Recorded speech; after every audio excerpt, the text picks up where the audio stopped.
probably by Wednesday or Thursday, just like last time. And so everyone knows where to navigate on Blackboard. Go on the left-hand side under Tools, you go to My Grades. So check that out. This week, we actually don't have an official homework assignment due for Sunday. We're going to do some in-class stuff. We're going to do like an online quiz. We're going to do a paper quiz Wednesday. So it's going to be in-class material, but there's going to be nothing that you're going to need to have turned in by Sunday at 11:59. However, for next week, keep in mind, we'll have 2 homework assignments. That's just the nature of the syllabus. So we're going to, the material that we're going over Monday, Wednesday, Friday next week, we're going to have a couple of homework assignments relevant to that, which will be due next Sunday. So just keep that in mind. Obviously, I'll be refreshing you on this. If anyone hasn't yet, I would strongly recommend downloading Office 365 for class on Wednesday.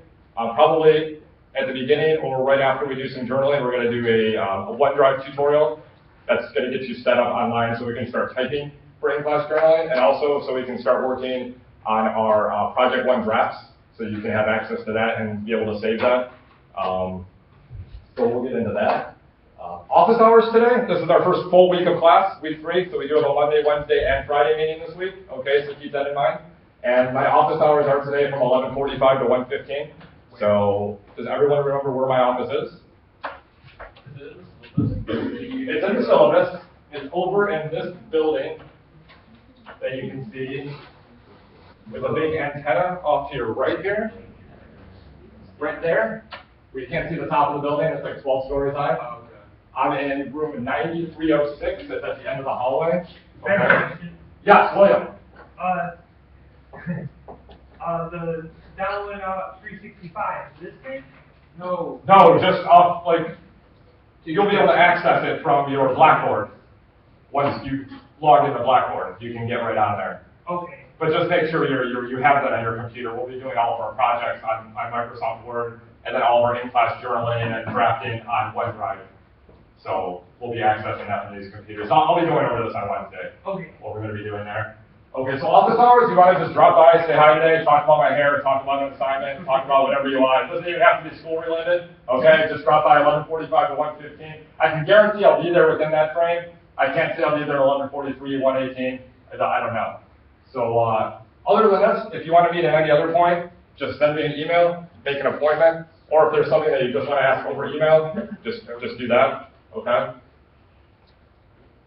So, did everybody get the George W. Bush speech that I put on announcements? Okay, we're not going to go over that specifically today. I just wanted to give you kind of a quick sort of brief tutorial on ethos, logos, and pathos. So that article was really good because it defined, it identified, defined, and discussed all those 3 terms, and then it also showed them within an actual speech rather than just showing the definitions. So we're going to do a presentation on those 3 rhetorical elements here to start off.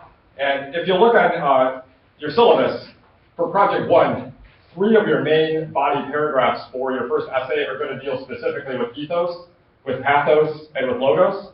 So we're going to go over those today. We're going to define those. We're going to discuss them. We're going to show some examples. And then we're going to do a fun online group quiz. So we're going to look at some ads online, and then you'll have some choices of which one these are, or if it's a combination of 2.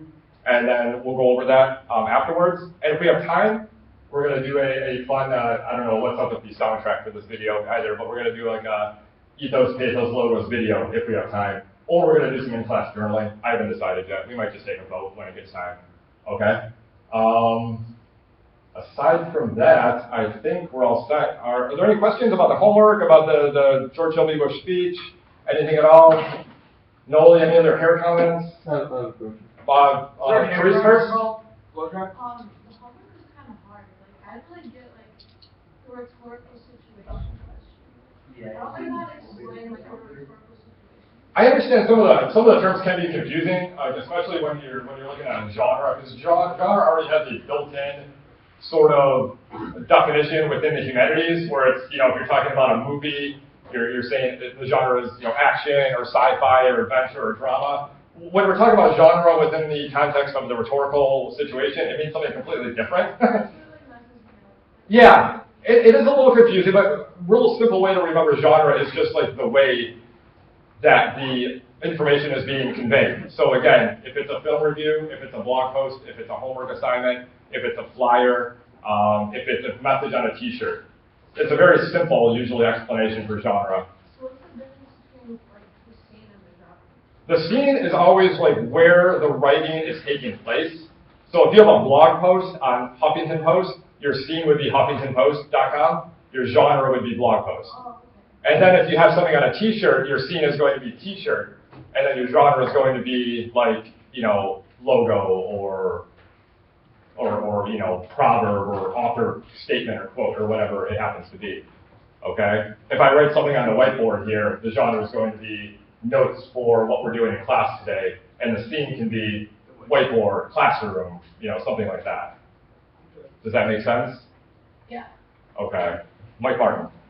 With the Bush speech, Yeah. and how it's saying about like ethos and logos and stuff, Yeah. he wasn't really like thinking of all that stuff like when he was doing it. It's just kind of like a way to break it down. No, once you get used to it, you're going to realize every time that you read an argument or when you look at an ad, we're going to go over that today, there's always going to be at least one of those elements. Whenever you're talking about persuasion specifically, like persuading you to buy something or to do something or to not do something, there's always going to be one of those logos, ethos, or pathos elements. Usually a combination of all three is the most potent, but you're always going to see those in there. So we're going to go over those real quick. Lindsay, I hate to keep calling on you, but if you want to hit the, let's see what we got. What was it? Vote number 3 is the front lights. Is that good right here? Is that going to put everyone to sleep? No? You're good to go? Keeping an eye on you. You too, Ellie. Okay. All right. Let's go to town. So we have a space motif today with the astronaut. I hope you guys enjoy this. So, let's go over ethos. Can everyone read this? Is this good? Okay, so ethos is going to be your first one, and probably want to take some notes here, just so you can understand, like within your own words, what these mean. This is how I understand it, okay?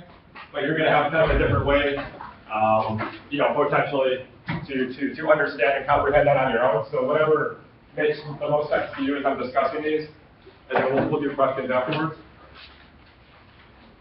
So ethos is the first one. The really simple way to remember ethos is an appeal to ethics. So we have that ETH root right there.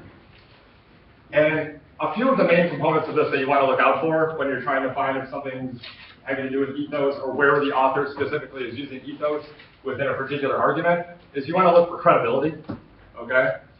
So for instance, like if Jack had a question about how to do a proper backhand in tennis, Astrid would have more credibility than I would, since she's a tennis player and I'm a teacher. But if you had an English question, maybe come to me. Not necessarily, but so when we're talking about credibility, we're talking about you know, someone who's been on the job for a while, someone who holds a higher social station, like a professor or a teacher or a police officer or like a forensic expert will know more about, say, blood spatter than like your garbage man necessarily. Okay, does that make sense? Like, Yeah, anybody, what kind of garbage man? well, okay, there's a little wiggle room on retail, but you get what I'm saying. We're not going to go down that rabbit hole, okay? Generally, we're looking for like a fair and unbiased tone in the argument. Everybody knows what unbiased and biased means. What is bias? To hold something true just because people like that? Okay, good, right? Just because you like that, like you're just going to, if you like something, you're going to mold or frame your argument every way you can, so that it can uphold your own likeness, right? So that's basically the unbiased. So unbiased, you know, think more like objective rather than subjective. It's a good way to think about it. Okay. Ethos, the authors or persuaders will generally show experience and pedigree. Pedigree is related to experience. Just they've been doing the job for a while. They're, you know, a professional in their field, and so everyone knows what experience means. Author shows she's intelligent and can be trusted. And so this goes hand in hand with this last one here, the correct grammar and syntax. So when you're reading an article, say you can read an article about gun control by one author that basically poses the same argument as another author, but who would you say would be more credible if one author, say author A has, you know, 15 spelling errors, whereas author B has 0 spelling errors? But what if one person is talking about guns from a professional intellectual standpoint, and the other guy's like from wherever that lives on a farm with like a bunch of guns, and he knows more. Well, does that individual know more about gun control? Does he live on a farm with guns? Control or just guns? I think gun control specifically. So he probably doesn't know that much. Though. Okay. He probably doesn't care. I mean, at least for myself, if I'm reading an article or listening to someone talk, well, let's say reading an article or an essay, and I see it's full of grammatical or spelling errors, I think it's pretty much common sense, I might be wrong, that I'm going to trust that author less than someone who has more polish and form and proper grammar. Does that make sense? Right. Okay, and then syntax, this is just kind of like a fancy word for a sentence structure.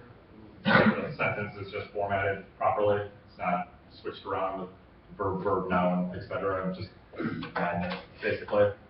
Okay, does anyone have any questions here about ethos real quick? We're going to show some examples. So, let me blow this up. Oops. Okay, can everyone read that? Enrique, why don't you read the top one there, the doctor? As a doctor, I am qualified to tell you that this course of treatment will likely generate the best results. Okay, now if somebody raised their hand, you want to give me, where's the ethos within this quote? Charles, yes? I'm qualified to tell you that Okay. it shows the credibility. Okay, so, well, close. Anybody else? Jack? The doctor, right? So again, if we were talking about with the tennis example, you have the tennis player, you have the teacher.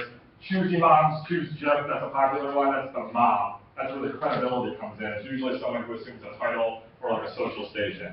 So, you know, again, I'll use my garbage man example. As a garbage man, I'm qualified to tell you that this course of treatment will likely generate the best results. Right, if we're talking about medicine, the doctor's gonna have more credibility in that station. Is this too easy? Good? Okay, excellent. Okay, again, veterinarian says that an Australian Shepherd will be the perfect match. His years as a Marine, so we had doctor, veterinarian, Marine, forensics and ballistics expert. Do we get the idea? Credibility, ethos?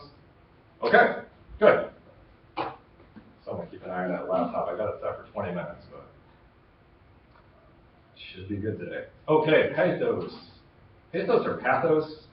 I like to call it pathos, but that's just me. So this is straight up an appeal to emotion. That's really all, the easiest way to remember pathos. Think of passion, that's kind of an easy way if you wanted to think about like ethics and ethos. So this would be pathos and passion. So this appeals to the audience's sense of pity or imagination. A lot of times you'll identify with the author's point of view. So if you're reading, again, a study on gun control, and the author starts to tell a story about being a small town boy living on a farm, his brother found a gun in the bedroom and accidentally shot the dog or something like that. And you might have a similar story, like in your own life, like in an autobiographical sense. So that's where you can identify with the author's point of view. So a lot of times the author will use like a story from their own past to try to connect with the readers, and that's the emotional appeal. You'll see a lot of emotionally based words in these, like love or fun or anger or dangerous, things like that. It moves the audience to action or reason, right?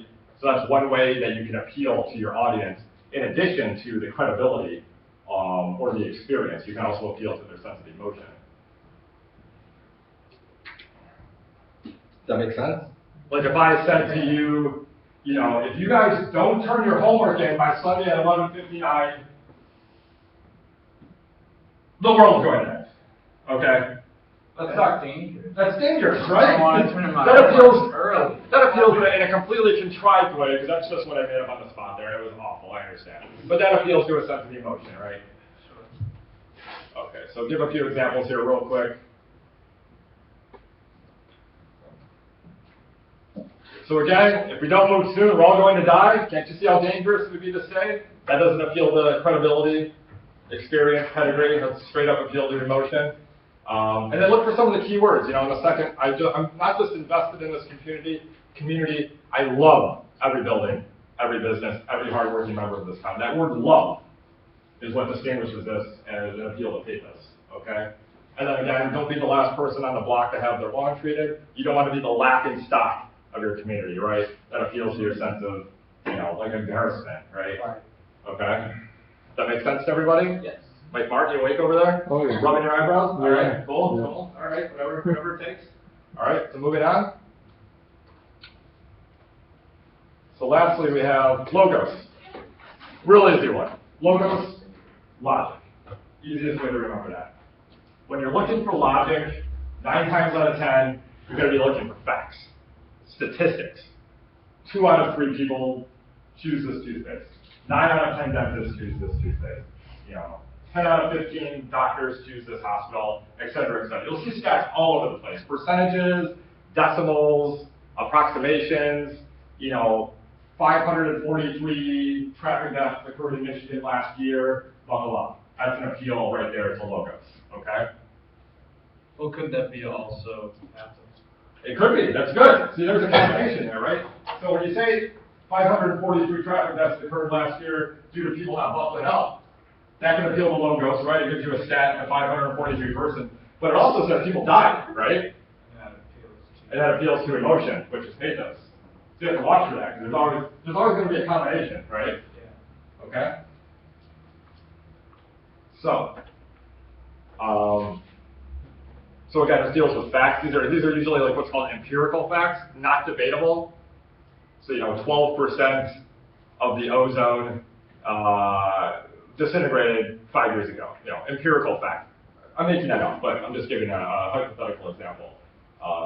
Events or circumstances audience can relate to, so logos will usually use examples. Here's a big word here, precedent. These are specific examples, either historical or personal from the past.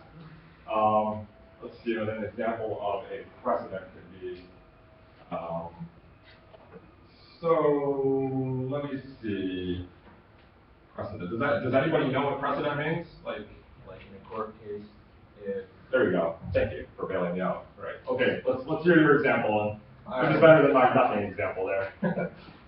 like in a court case, if a court of lower standing decides on something and then you try to take it up to the next level to try and get a different decision, but then the court will stay with the precedent that the first court had already set. It's just how it was, basically. Right. Something has already been established in the past upon which the new decision can be based, basically. Okay, does that make sense? Like, we don't know if we're allowed to park on the street after 9 o'clock. The sign says we shouldn't, but no one's been ticketed here in 5 years, so I think we're okay. Like, enough people have set a precedent for parking on that street already to make it relatively safe for us to park without fear of getting a traffic ticket. Does that make sense? There's millions of examples, and I'm not coming up with good ones, so I apologize. Does that make sense? Okay. So examples of logos, really quick. The data is perfectly clear. Year after year, this investment has turned a profit, right? We're establishing precedent. Year after year, it's turned a profit. This data, okay? Usually when you see the word data, like statistics, things like that, the equations have been run 1,000 different ways, and the math checks out every time. There's logos that's using logic, using reason, rationale, it's based in facts, okay? And that distinguishes it particularly from pathos, which is an appeal to emotions, right? You might not have any facts with pathos. It could be fear mongering or war mongering. It doesn't have to have facts at all necessarily sometimes. It can just be a straight appeal to that emotion. And that can be very, very powerful. You'll see that a lot in politics. More than 100 peer-reviewed studies have been conducted over the past, oh, there we go. More than 100 peer-reviewed studies have been conducted over the past decade, and none of them suggest that this is an effective treatment for hair loss, okay? So again, stats, precedent, etc. Make sense? Yes. Okay. Good. All right, well, that's the end of my space-themed Prezi there. So, questions on any of these three?